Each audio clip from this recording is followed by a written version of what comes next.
जय हिंद गाइस, मैं एसपी चौधरी आपका एक बार फिर से स्वागत करता हूं।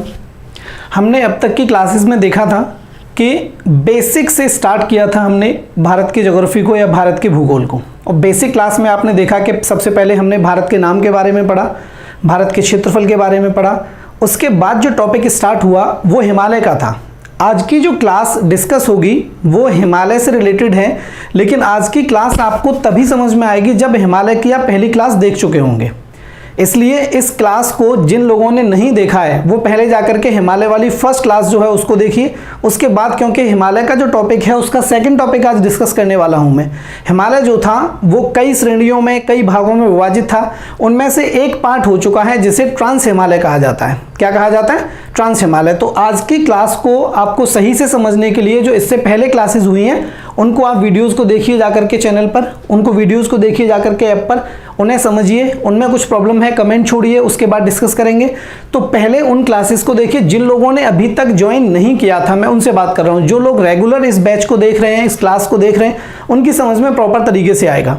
तो जो लोग नए जुड़े हुए हैं आज इस बैच के लिए या आज की क्लास के लिए, वो पहले प्लीज इससे पहली वाली वीडियो जरूर देख लें, क्योंकि हिमालय का जो टॉपिक आप देख लेंगे तब ये क्लास समझ में आएगी। एक बार हम फिर से जल्दी से डिस्कस कर देते थे कि पहली क्लास में हमने क्या कराया था। पहली क्लास में ये कराया गया था कि हिमालय का जो क्षेत्र है ये बताया गया था कि हिमालय के क्षेत्र में विशेष करके 3 पर्वत श्रेणियां हैं। ये पहली क्लास में मैं कुछ चीज़ें इसमें से डिस्कस कर चुका हूँ। कौन कौन सी पर्वत श्रेणी है इनके बारे में समझ लीजिए। पहले सबसे ऊपर वाली जो पर्वत श्रेणी है हिमालय की, जो आपको दिखाई दे रही है, इसको नाम दिया गया है सर्वोच्च हिमालय। क्या नाम दिया गया है? सर्वोच्च हिमालय। सर्वोच्च हिमालय का मतलब है कि सबसे ऊंचा क्षेत्र हिमालय का। फिर से समझ लीजिए, सर्वोच्च का मतलब आपने सर्वोच्च न्यायालय तो सुना होगा, सुप्रीम कोर्ट। सर्वोच्च न्यायालय उसको इसीलिए कहा जाता है क्योंकि सभी न्यायालयों में, डिस्ट्रिक्ट न्यायालय हो, हाई कोर्ट हो, उच्च न्यायालय जिसे कहा जाता है, इन सबके ऊपर जो कॉन्स्टिट्यूशनल बॉडी काम करती है वो सर्वोच्च न्यायालय होता है। इसलिए उसको सर्वोच्च, क्योंकि सबसे ऊंचा कहा जाता है। अब यहां भी इसको सर्वोच्च बोल रहे हैं हिमालय को। इसका मतलब ये होगा कि हिमालय की बाकी जो रेंजेस हैं, हिमालय की बाकी जो श्रेणियां हैं, उनमें सबसे ऊंचा जो क्षेत्र है वो ये वाली श्रेणी है। इसलिए इसको नाम दिया गया है सर्वोच्च हिमालय। इसको नाम दिया गया है सर्वोच्च हिमालय। अब इसके बीच में, इन दोनों श्रेणियों के बीच में जो हिमालय की पर्वत श्रेणी है इसको मध्य हिमालय नाम दिया गया है। मेरे साथ साथ बोलिए तब आपको समझ में आएगा। इसको नाम दिया गया है मध्य हिमालय क्योंकि बीच में है। और सबसे नीचे की जो पर्वत चोटी है इसको नाम दिया गया है शिवालिक। क्या नाम दिया गया है? शिवालिक। देखो, आज इन तीनों पर्वत चोटियों को हमें डिस्कस करना है, इनके बारे में समझना है सही तरीके से। लेकिन इससे पहले मैंने आपको बता दिया है कि मैं ट्रांस हिमालय करा चुका हूं। ट्रांस हिमालय का मतलब क्या था? ट्रांस हिमालय का मतलब ये था कि एक विशेष क्षेत्र जो कहलाता है सचर जोन, और ये सचर जोन था, इसने क्या किया था कि हिमालय की इन 3 पर्वत चोटियों को, जिन्हें सर्वोच्च हिमालय, मध्य हिमालय और शिवालिक कहा जाता है, इन पर्वत चोटियों को हिमालय के एक विशेष पार्ट से अलग करता है और वो पार्ट कहलाता है ट्रांस हिमालय। क्या कहलाता है? ट्रांस हिमालय। ट्रांस का मतलब क्या होता है?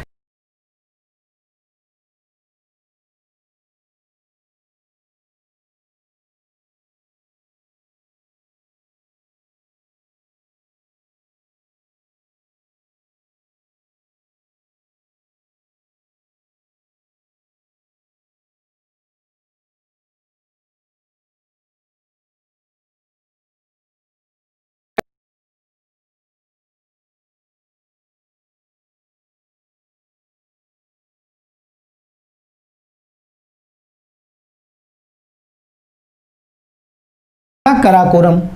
इसके नीचे की जो पर्वत चोटी थी उसका नाम था लद्दाख। इधर लिख देते हैं, आप ध्यान रखिएगा इन सारी चीजों का।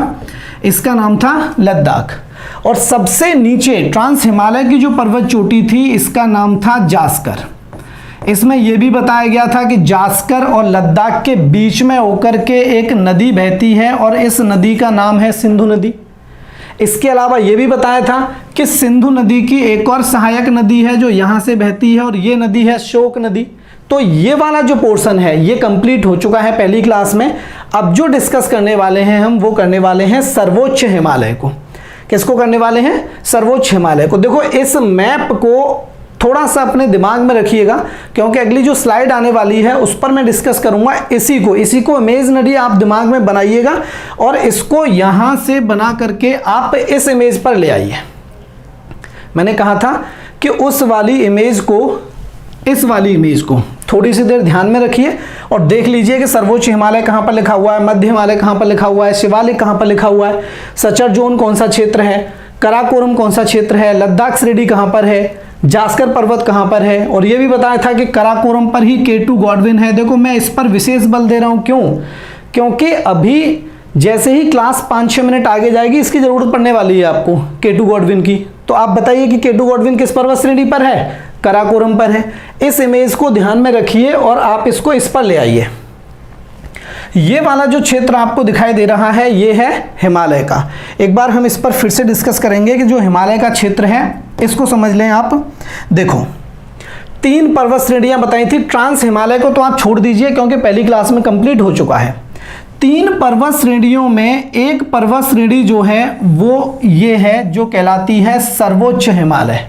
क्या कहलाती है? सर्वोच्च हिमालय। इसके अलावा इसके बाद की जो पर्वत श्रेणी है ये कहलाती है मध्य हिमालय। मैंने कहा था पिछली वाली इमेज को दिमाग में रखिएगा। और सबसे नीचे वाला जो क्षेत्र है ये कहलाता है शिवालिक। ध्यान से सुन लीजिएगा क्या क्या होने वाला है, क्या क्या हुआ था, कैसे इसका निर्माण हुआ था, कैसे क्रिएशन हुआ था, कैसे पर्वत चोटियां फॉर्म हुई, उनके बारे में डिस्कस करने वाले हैं। ट्रांस हिमालय में तो आपने देख लिया था कि ट्रांस हिमालय बना था प्लेट टेक्टोनिक्स की क्रिया के कारण, लेकिन ये जो हिमालय बना इसमें प्लेट टेक्टोनिक्स की क्रिया का विशेष रोल नहीं था। मतलब ये कह लीजिए कि ट्रांस हिमालय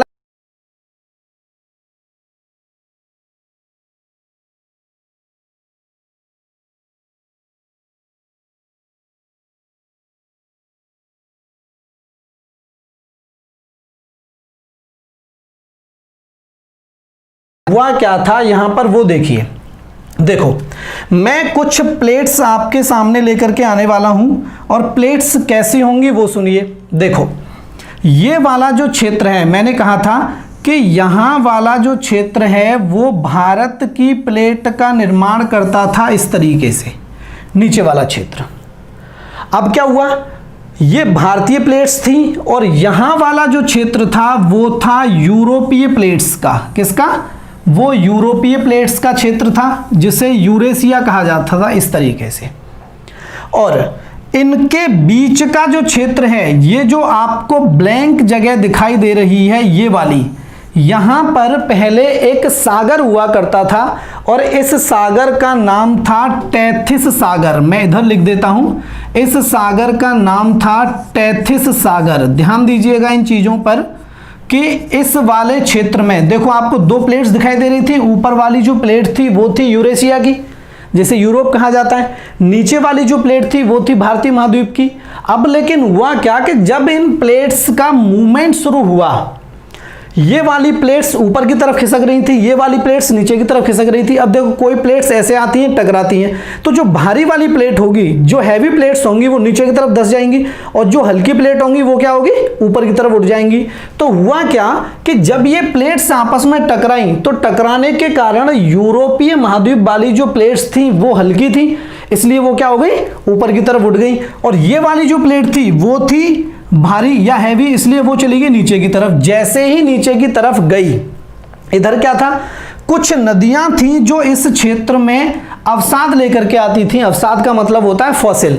यूरोप महाद्वीप की कुछ नदियां इस सागर में आकर के गिरती थी, क्योंकि आपको पता है चाहे गंगा नदी हो, चाहे ब्रह्मपुत्र नदी हो, चाहे सिंधु नदी हो, चाहे अमेजन नदी हो या फिर वो नील नदी हो, दुनिया की जितनी भी नदी हैं वो या तो अपने से किसी बड़ी नदी में जाकर के मिल जाती हैं या सीधे समुद्र में पहुंचती हैं, लेकिन डायरेक्ट या इनडायरेक्ट किसी भी तरीके से हर एक नदी का जो पानी है, लगभग हर एक नदी का जो जल है वो समुद्र में पहुंचता है। तो यहां से कुछ नदी बह करके आ रही थी यूरोप की तरफ से, कुछ नदी इधर से बहकर आती थी, कुछ भारतीय प्लेट की तरफ से बह करके जाती थी। अब क्या हुआ कि ये जो नदी थी वो धीरे धीरे इस तैथिस सागर में बहुत लंबे समय तक, क्योंकि कल बताया गया था आपको कि हिमालय का जो निर्माण हुआ है वो हुआ है 7 करोड़ वर्ष पहले। फिर से सुनेंगे, हिमालय का जो निर्माण हुआ है वो हुआ है लगभग 7 करोड़ वर्ष पहले। तो ये जो घटना घट रही थी, ये जो प्राकृतिक बदलाव आ रहा था, ये आ रहा था लगभग 7 करोड़ वर्ष पहले।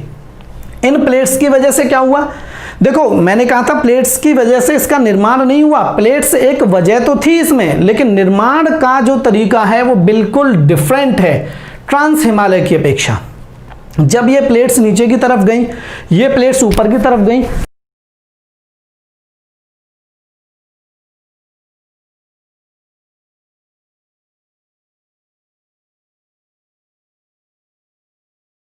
है कि इस वाले पूरे क्षेत्र में भरा हुआ था अवसाद। अवसाद कहते हैं फॉसिल्स, ऐसे समझ लो कूड़ा करकट। नदियां जो होती हैं वो अपने साथ विशेष तौर पर पशु पक्षी पेड़ पौधे अलग अलग प्रकार के अवसाद लेकर के आती हैं। अब क्या हुआ था, इस सागर में एक तरफ तो अवसाद भरता जा रहा था, तल जो था वो अवसाद से भरता जा रहा था। दूसरी तरफ क्या था, दूसरी तरफ ये प्लेट्स ऐसे करके मूव कर रही थी, ये प्लेट्स ऊपर मूव कर रही थी, नीचे मूव कर रही थी। अब हुआ क्या कि अवसाद में रगड़ पैदा हुई दोनों प्लेट्स के रगड़ने के कारण, और इसी वजह से क्या हो गया कि इस वाले क्षेत्र में बलन पड़ना शुरू हो गया। बलन का मतलब था फोल्ड होना, फोल्ड होना। फोल्डेड माउंटेन एग्जाम्पल जो दिया जाता है, या बलित पर्वत का एग्जाम्पल जो दिया जाता है, तो हुआ क्या था, यहां पर बलन पड़ना शुरू हुआ, और बलन पड़ना शुरू होने के कारण जो अवसाद था वो धीरे धीरे जमीन से ऊपर उठने लगा, और ऊपर उठने के कारण क्या हुआ कि यहां पर टोटल अवसाद जम गया इस वाले क्षेत्र में।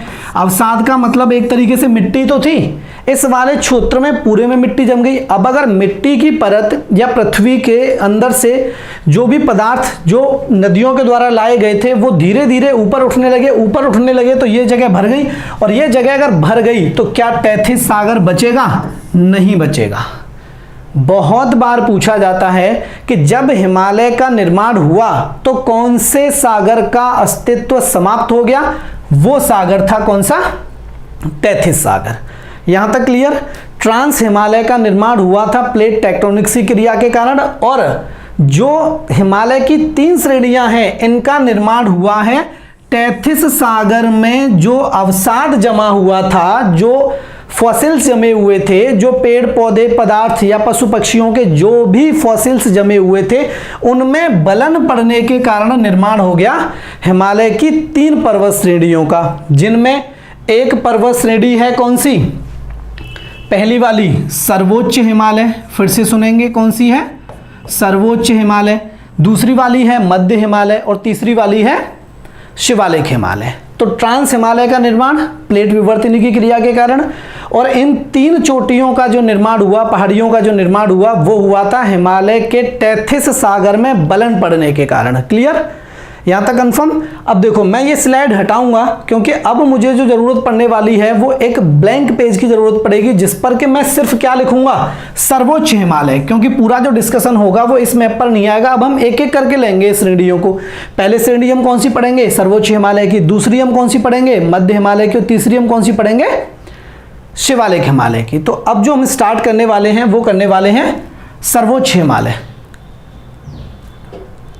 पर्वत श्रेणियों की जरूरत नहीं है, अब सिर्फ मैं एक पर्वत श्रेणी बनाऊंगा जिसको हमें डिस्कस करना है। देखिए, हिमालय की सबसे ऊपर वाली जो पर्वत श्रेणी है वो ये है, जिसे नाम दिया गया है सर्वोच्च हिमालय। क्या नाम दिया गया है? सर्वोच्च हिमालय या ग्रेट हिमालय। देखिए, इसको हमने नाम दिया है ग्रेट हिमालय। ध्यान रखिएगा, इसको मैं बिल्कुल यहां लिख देता हूं। ये जो डिस्कस करने वाले हैं हम वो करने वाले हैं ग्रेट हिमालय। कौन सी करने वाले हैं?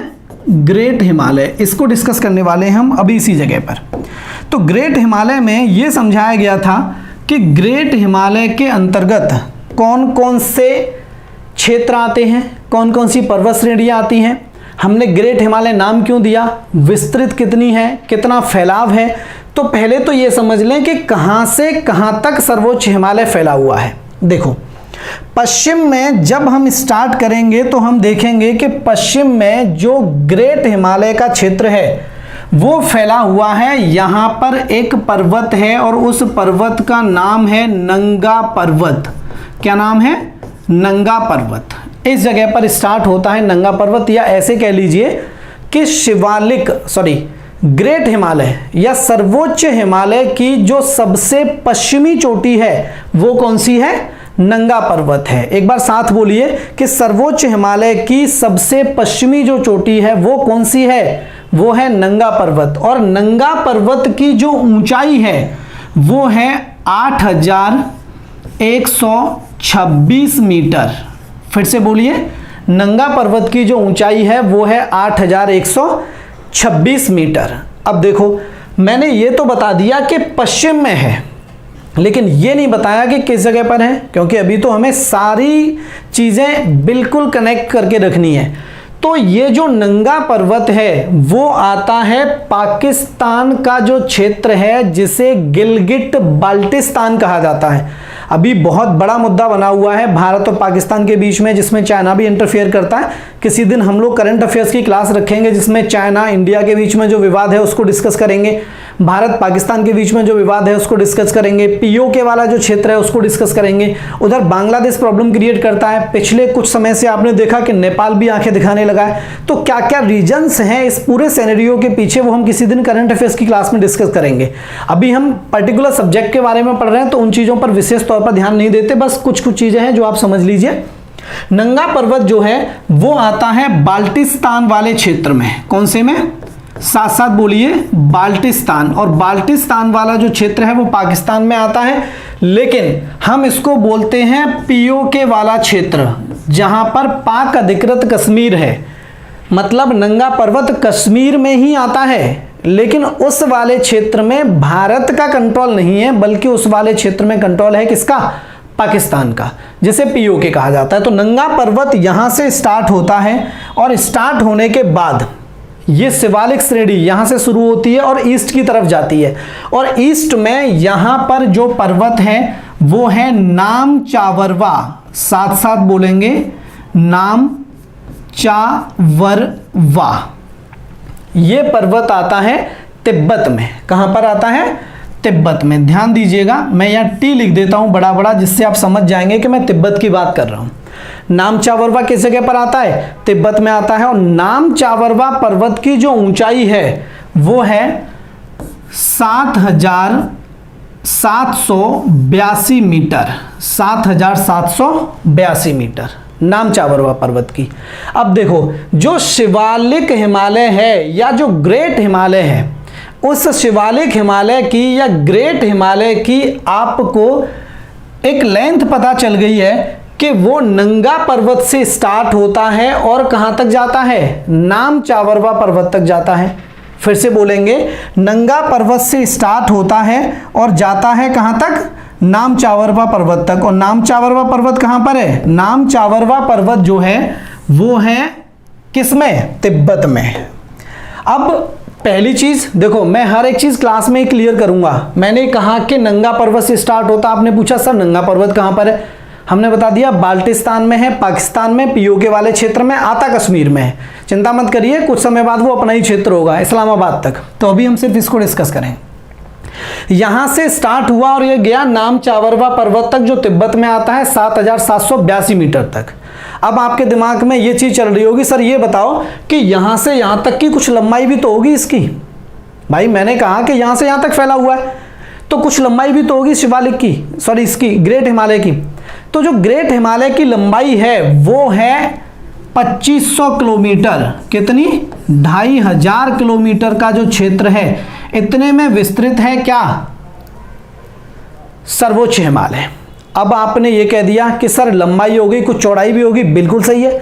जो चौड़ाई है इसकी, मैं इधर लिख देता हूं, वो है लगभग 120 किलोमीटर से लेकर के 190 किलोमीटर वाला जो क्षेत्र है, इतने में फैला हुआ है सर्वोच्च हिमालय। लेकिन ये जो चौड़ाई है वो इधर तो ज़्यादा है, 120 से लगभग 190 किलोमीटर के बीच में।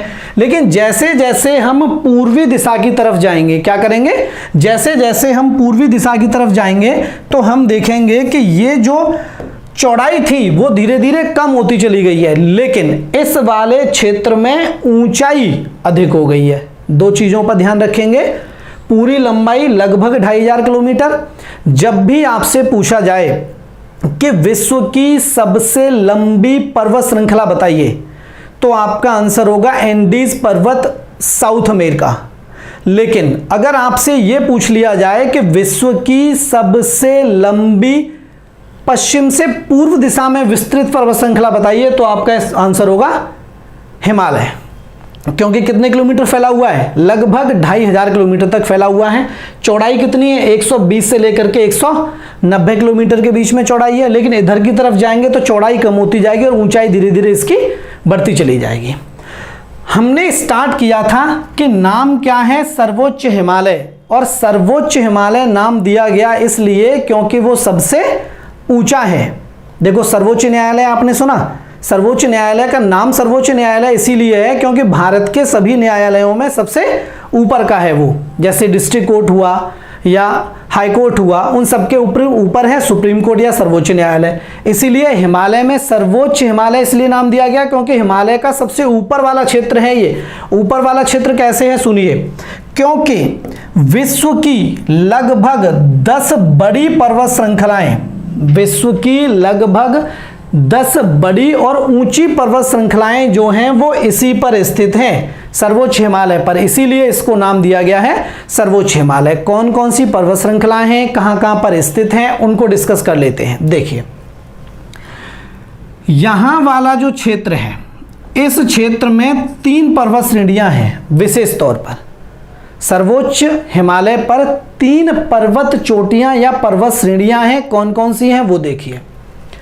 पहली जो यहाँ पर पर्वत चोटी है उसको नाम दिया गया है कंचनजंगा। फिर से बोलेंगे मेरे साथ, क्या नाम है, कंचनजंगा।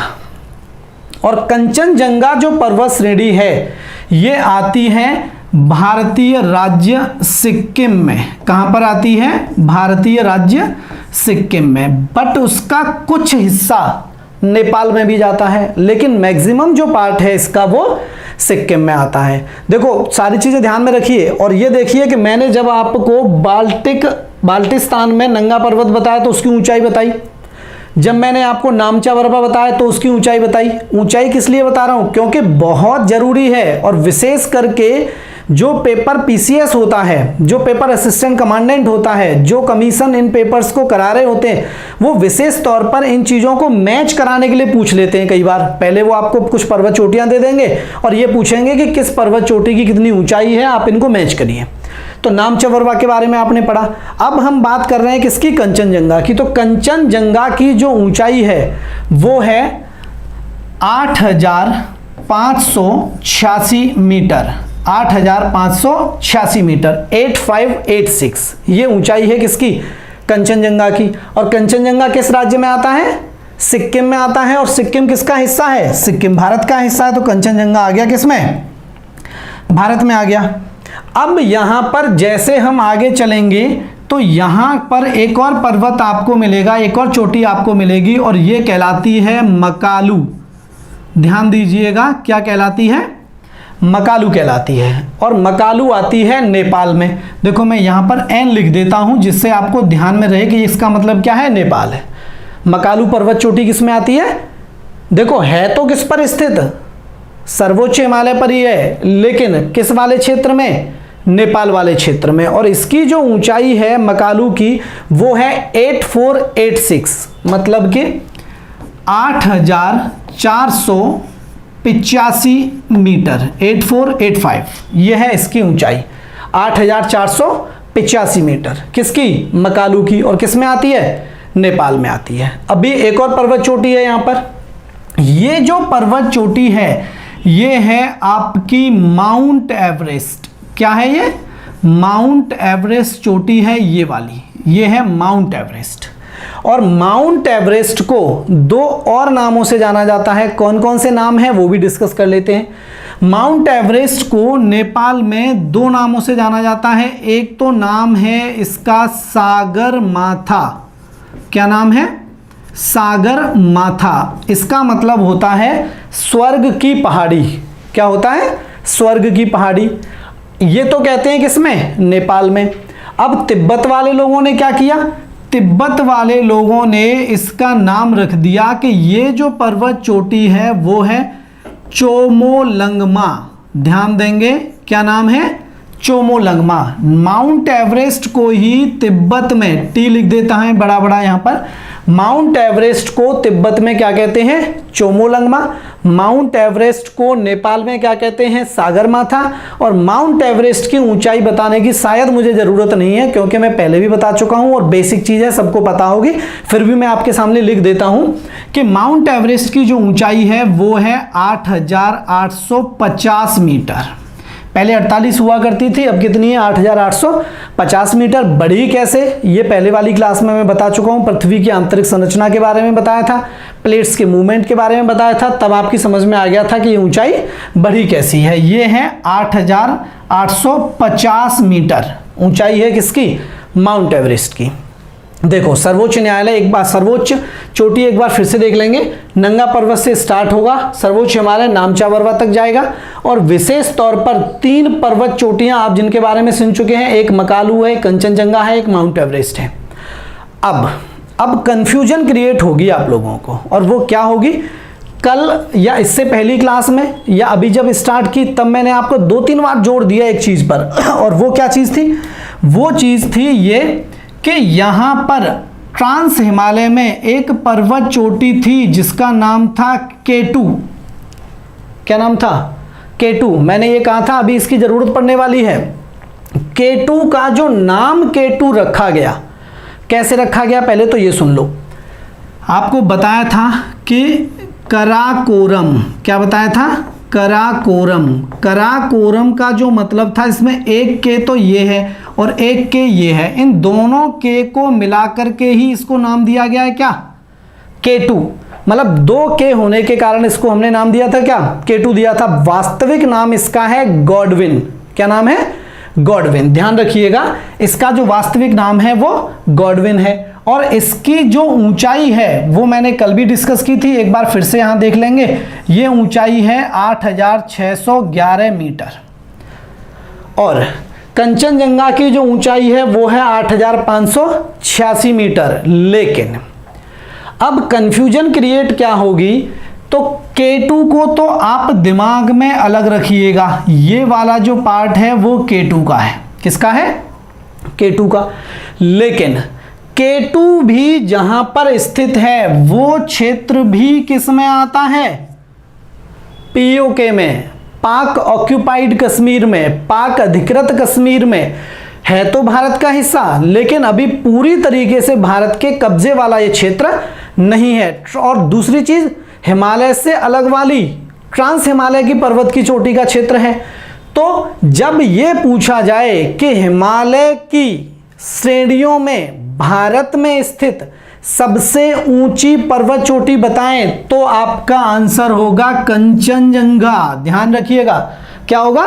कंचनजंगा। लेकिन अगर उसने कंडीशन नहीं रखी है, उसने पूछ लिया है कि भारत की सबसे ऊंची चोटी बताएं, तो आपका आंसर होगा K2 गॉडविन। दोनों चीजों पर फिर से ध्यान दें।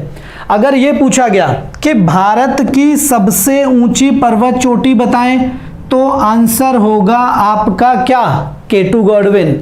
अगर उसने ये कह दिया कि हिमालय की पर्वत श्रेणियों में भारत में स्थित सबसे ऊंची पर्वत चोटी बताएं, तो आप इसको नहीं लगाएंगे क्योंकि ये मुख्य रूप से भारत में नहीं है, ये किस में चला जाता है? POK में चला जाता है। इसलिए फिर आपका आंसर होगा क्या?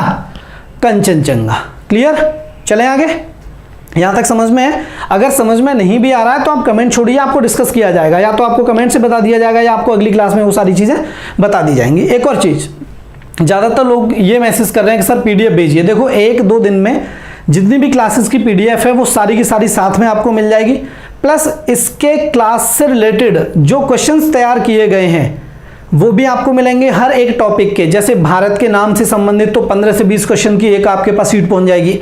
इसके अलावा हिमालय को डिस्कस करा रहे हैं तो हिमालय की 15 से 20 क्वेश्चन की एक सीट आपके पास पहुंच जाएगी। 1-2 दिन वेट करिए, सारी चीज़ें आपको मिलेंगी, पीडीएफ में मिलेगी। तो अभी आप बार बार ये कमेंट ना करें कि सर पीडीएफ। मैं आपको कमेंट में भी बता चुका हूं और अभी भी बता रहा हूं कि अगली क्लास में या उससे अगली क्लास में आपको सारी पीडीएफ यहां तक की आपको मिल जाएंगी। प्रॉपर क्वेश्चन पेपर भी मिलेगा, पीडीएफ भी मिलेगी, सब कुछ आपको यहां से मिलेगा।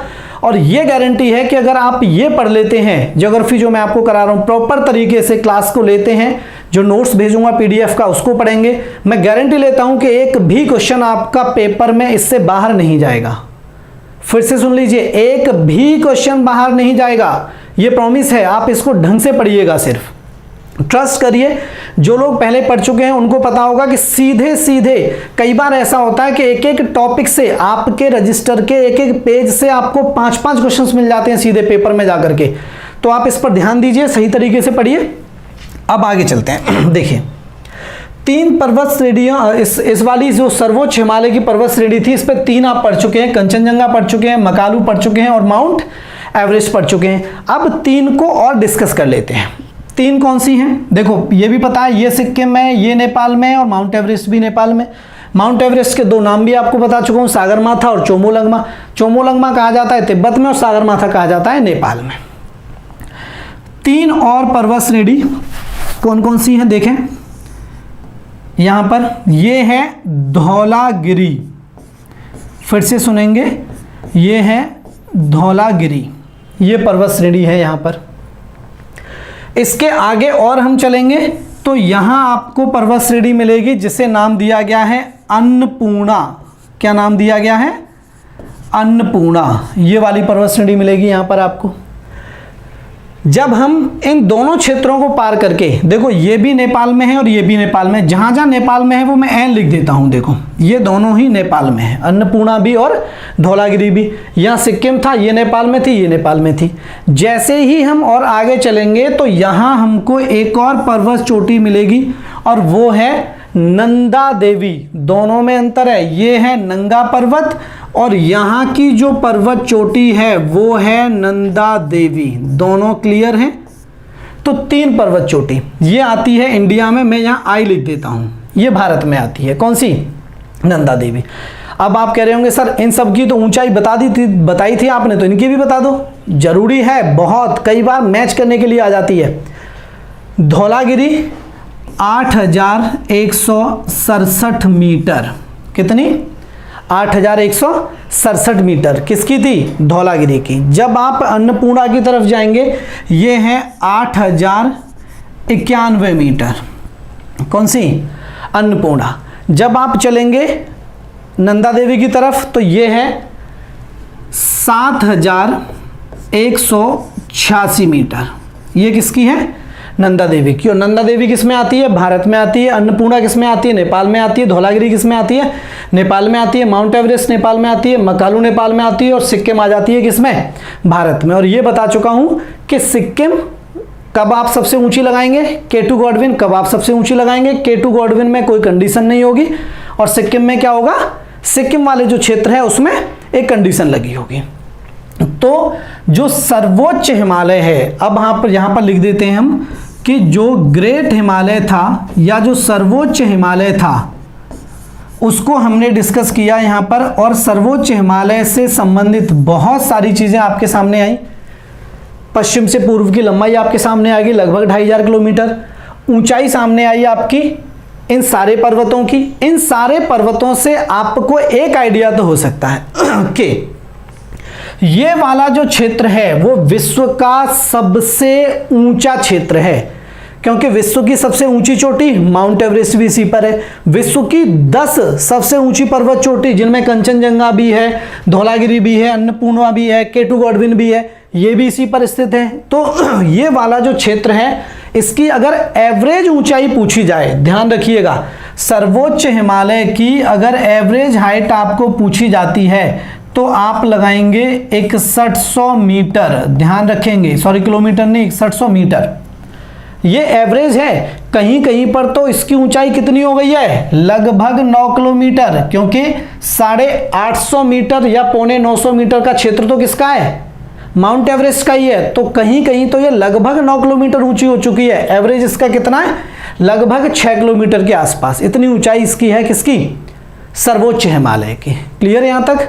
देखो ट्रांस हिमालय हो चुका है, सर्वोच्च हिमालय का वाला क्षेत्र हो चुका है। अब 2 पर्वत श्रेणी बची हैं आपके सामने, कौन कौन सी, एक तो बची है मध्य हिमालय जिसे लघु हिमालय भी कहा जाता है, और एक बची है शिवालिक हिमालय। ये हम डिस्कस करेंगे अगली क्लास में, अभी सिर्फ आप इतने पर ही काम करेंगे।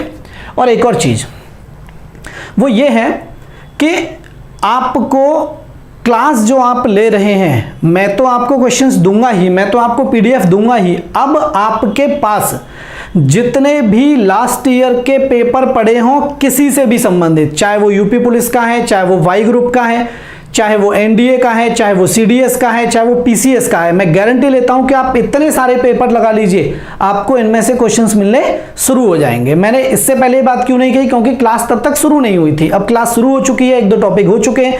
अब आप किसी भी किताब का क्वेश्चन पेपर लगाइए, किसी भी पेपर लगाइए, क्वेश्चन सेट लगाइए, आपको इसमें से क्वेश्चंस मिलेंगे जरूर। और जो चीजें आपको नहीं मिलती हैं आप कमेंट छोड़िए, मैं आपको अगली क्लास में उसको डिस्कस करा दूंगा। तो बस इतना ही करते हैं आज। Thank you class.